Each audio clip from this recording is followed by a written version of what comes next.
Kamu sedang batuk atau bersin? Tahukah kamu, saat kamu sedang batuk atau bersin, terjadi pelepasan bakteri atau virus yang berasal dari pernafasan, baik percikan melalui udara maupun cairan pada tubuh yang bisa menular ke orang lain. Berikut adalah contoh etika batuk dan bersin yang salah.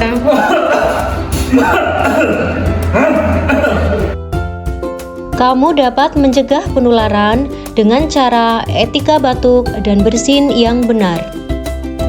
Berikut adalah contoh etika batuk dan bersin yang benar. Bila batuk atau bersin, tutup mulut dan hidung dengan menggunakan tisu.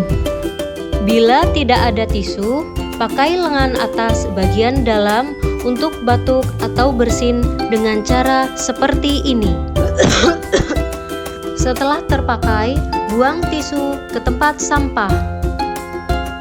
Segeralah cuci tanganmu dengan sabun dan air mengalir. Bila tidak ada sabun dan air mengalir, kamu juga bisa menggunakan cairan antiseptik berbasis alkohol.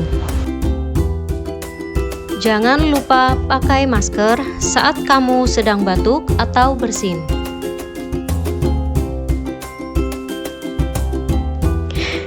Jangan meludah atau buang dahak sembarangan.